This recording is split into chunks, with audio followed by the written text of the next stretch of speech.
Okay, so Katie's showing us the kettlebell external rotations here. Strong females, I want you to use 16s. Not so strong females, I want you to use 12s. It shouldn't be, the weight itself shouldn't be, it should be more, maybe a little bit more than you can bench, but you should be able to hold it in that locked position pretty easily. So whenever she got into this, you saw her kind of tuck her shoulder blade back into that, close to her spine. That's what we want. So from the side here, we see that her shoulder blade's packed. So her shoulder isn't pushed up at all, and she's just rotating that bell inside and then all the way out as far as she can. Right there, that's what we're looking for. It's this little movement right here, just working on that shoulder mobility under load, getting that external rotation. If you're in an extreme case, like Scott, he's had some shoulder issues and everything, and you have the luxury of these bands.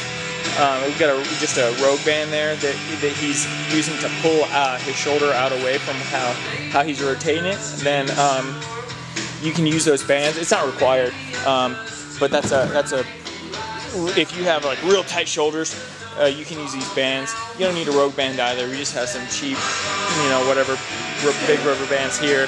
These aren't anything special. They don't have to be a certain thickness. You just have to pull it farther away. If you are going to use that band, you've got it all the way down against the ground of this pole here. You could also use a rack or whatever. It doesn't matter what your anchor point is. Just keep it low.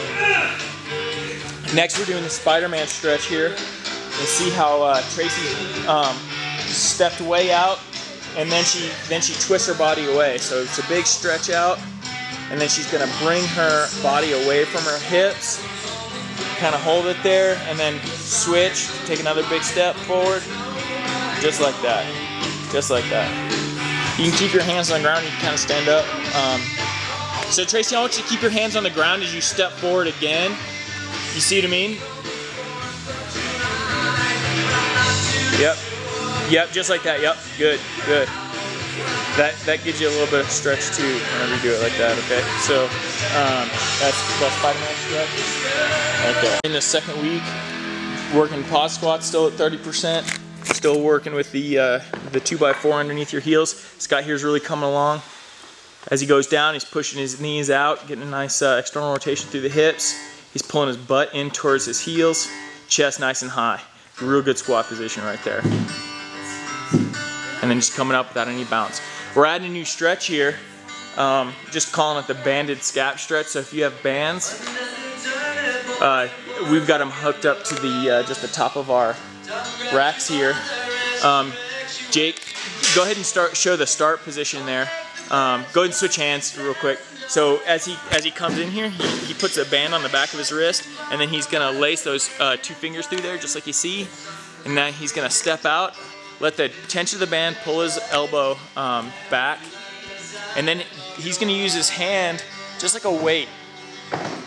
Just rest it on the back of his head, kind of pull his head away from his elbow there.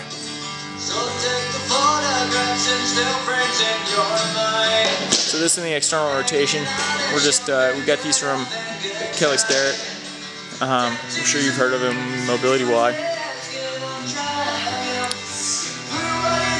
And then we're also doing the stiff-legged shoulder windmill. We made a video about that last week, so hopefully you remember it. It's also up on our exercises page. Just 4 rounds through that.